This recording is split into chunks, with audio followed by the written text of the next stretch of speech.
नमस्कार, आदाब, सलाम, सत श्री अकाल दोस्तों। इस वक्त हम आपको अररिया डिस्ट्रिक्ट से आपको तस्वीरें दिखा रहे हैं। रानीगंज विधानसभा क्षेत्र है, क्षेत्र संख्या 47 और मेरे साथ जो आप चेहरा देख रहे हैं, ये कोई आम चेहरा नहीं है। ये विधानसभा के जनस्वराज के संभावित प्रत्याशी हैं। इनका नाम है सपना कुमारी।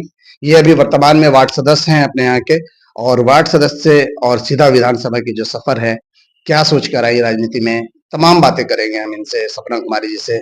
सबसे पहले सपना कुमारी जी, आपको मेरे चैनल में स्वागत। जी, नमस्ते।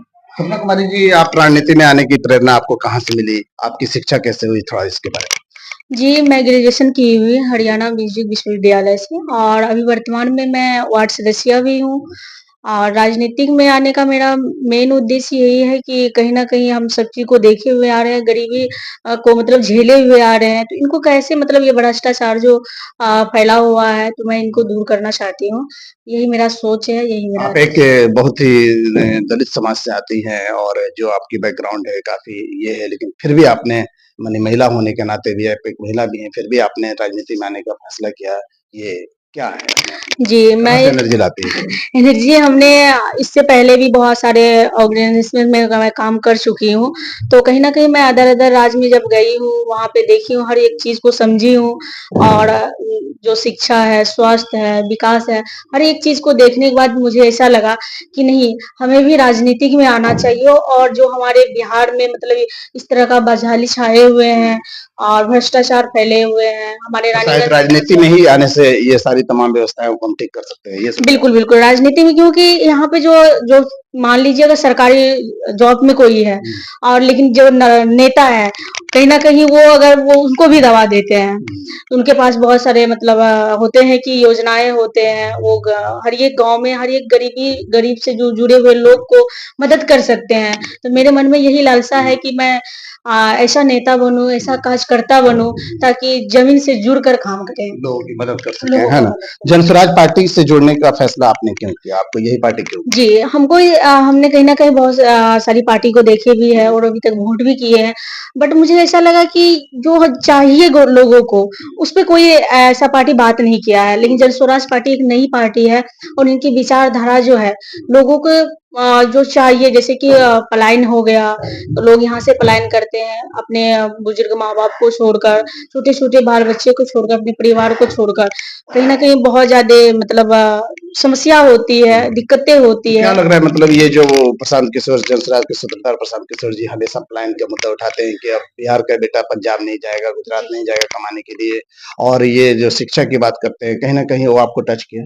जी, बहुत ज़्यादा टच किया और ये हम हमारे लिए बहुत अच्छी बात है कि नहीं एक नई पार्टी और प्रशांत किशोर जी जो है इस मुद्दे को रखे और यही चाहिए हम लोगों को, रोज़ी-रोज़गार चाहिए, और ये शिक्षा कितना चाहिए। असर आपको दिख रहा है कि युवाओं में इसको लेकर के चर्चाएँ हैं, या फिर जो भी है यहाँ से जो भी ज़्यादातर मज़दूर तबके के लोग हैं, और इस तरीके से प्रशांत किशोर ने कहा है कि नहीं, अगर मेरी सरकार आती है तो अब हमारा बिहार का बेटा बाहर नहीं जाएगा। बिल्कुल, बिल्कुल, युवाओं में बहुत ज़ोर-शोर से बदलाव की मतलब भावना जग चुके हैं और क्योंकि युवा हैं हमारे बिहार के भाई हैं, बेटे हैं, तो उनको बाहर जाने की आवश्यकता नहीं है, इसलिए उन लोगों ने पूरा ज़ोर-शोर से बदलाव की राह पे तो चल चुके हैं। आपके हिसाब से यह पार्टी बिहार की राजनीति में क्या बदलाव ला सकती है?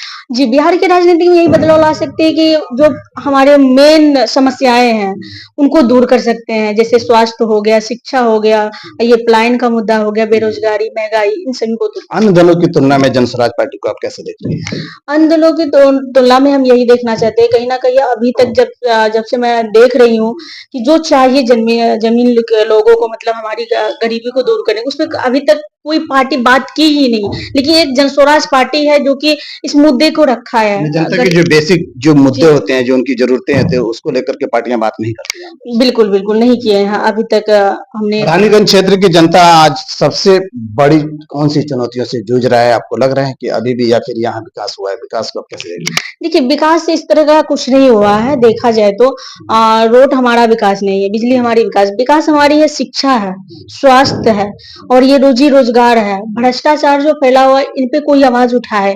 कहीं न कहीं हमारे रानीगंज में अगर कोई भी काम होता है, विदाउट पैसे लिए, घूस लिए काम नहीं होता है। अफ़सरशाही को यानी ज़्यादा तरजीह जी, यहाँ जी। पे दी जा रही है। बिल्कुल, बिल्कुल। इस पर लगाम लगाने के लिए यहाँ के स्थानीय विधायक या फिर आप लोगों ने कोई कोशिश की?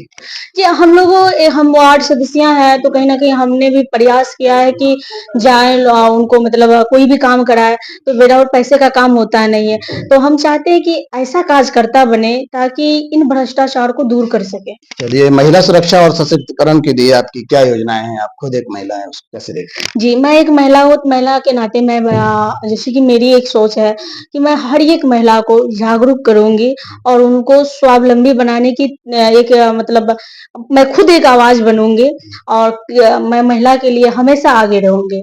अगर पार्टी आपको आधिकारिक प्रत्याशी घोषित करती है, तो आपकी चुनाव लड़ने की क्या योजनाएँ होंगी? कैसे लड़ेंगे? आपकी जो कंडीशन किस तरह की?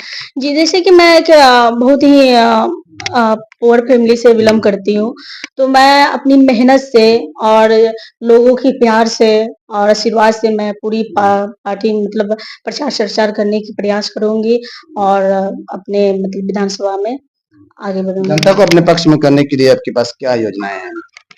मेरा योजना यही है कि जो हमारे प्रशांत किशोर जी बात कर रहे हैं, कहीं न कहीं ये हम लोगों को चाहिए जो मतलब हम लोगों को यही सब चीज़ देखते हुए आ रहे हैं अभी तक, तो हम लोगों को यही बताते हैं कि जो हमारी पार्टी है, जो मुद्दा रखे हैं, लोगों को जब इस चीज़ को बताते हैं, उनको मतलब जानकारी देते हैं, विशेष रूप से बताते हैं, तो लोगों के मन में भी भावना जगते हैं और लोगों का यही कहना है कि यही चीज़ हम लोगों को चाहिए और इसके साथ ही हम आपको दीदी समर्थन करेंगे और सपोर्ट भी करेंगे। आप महिलाओं और युवाओं को राजनीति में कैसे जोड़ना चाहेंगे? उनके द्वारा ही शायद लग रहा है कि राजनीति को बदली जा सकती है। जी, युवाओं को, महिलाओं को हम यही कहना चाहेंगे, कहीं न कहीं जो महिलाएँ हैं, उनके जब बच्चे हैं, पति है, पिता है, बाहर जाते हैं और उनके साथ कुछ अनहोनी होता है, तो बहुत ही मतलब अफ़सोस होता है। तो मैं महिलाओं को यही कहना चाहूँगी कि आप खुद एक ताकत बन सकते हैं। अपने बाल-बच्चे के लिए, अपने पति के लिए, अपने भाई के लिए आप खुद लड़ सकते हैं। कमज़ोर नहीं है आप। बिल्कुल, आप अपनी लड़ाई कमज़ोर लड़ नहीं, सकते अपनी लड़ाई लड़ सकते हैं। हैं। राजनीति में आने पर आपके परिवार और समाज का क्या रुख रहा है? आप जिस परिवार से आती हैं, उनके क्या रिएक्शन रहे जी, हैं? मेरे परिवार जो है, जैसे मेरे ससुराल पक्ष में सभी राजनीतिक से जुड़े हुए हैं, मेरी सास, मेरे ससुर और मेरे पति भी। तो मैं भी अभी वर्तमान में वार्ड सदस्य हूँ, कहीं न कहीं मेरे परिवार का बहुत बड़ा योगदान रहा है इसमें, मुझे आगे बढ़ाने के लिए।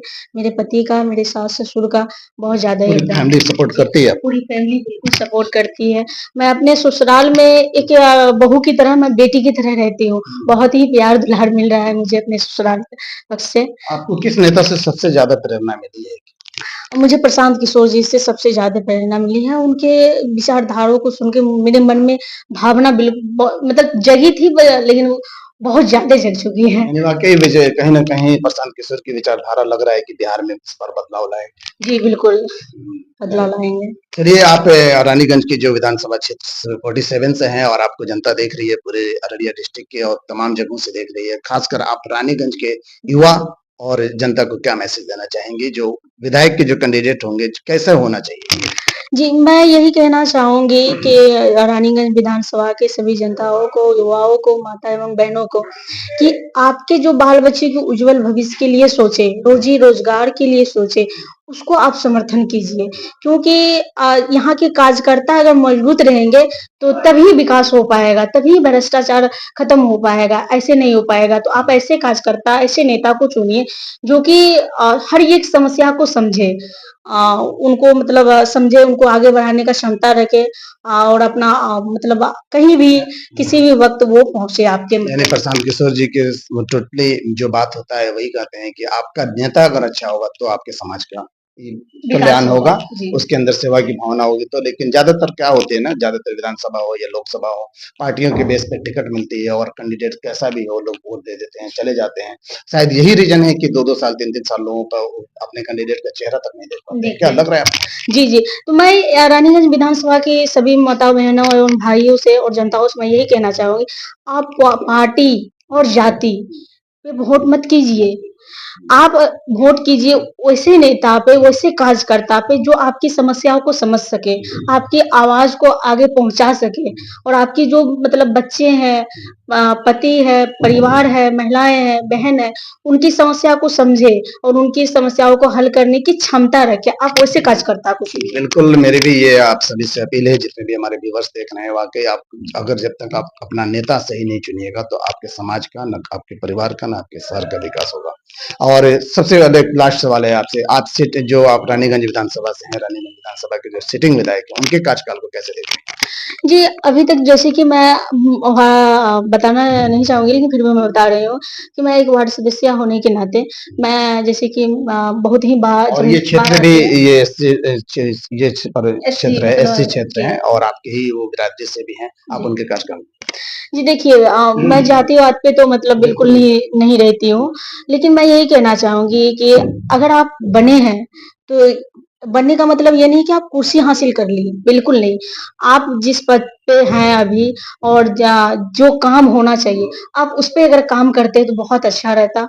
बहुत ज़्यादा मुझे लालसा थी कि भावना थी मेरे अंदर, मैं बहुत खुश थी कि नहीं कहीं न कहीं आप जाति की बात के हैं तो बने हैं। तो हम लोगों को ज़रूर दिखती है, ये बगल में ही है हमारे घर से 2-3 किलोमीटर दूरी उनका भी घर पड़ता है। आपके लिए रानीगंज की सबसे बड़ी समस्या अभी आपको क्या लग रही है? अगर जनता आपको जनादेश देती है, तो आप उनके लिए क्या करेंगे? जी, सबसे बड़ी समस्या यही है कि भ्रष्टाचार फैले हुए हैं मेरे रानीगंज विधानसभा में। मैं और कहीं न कहीं गरीबी बहुत ज़्यादा है और म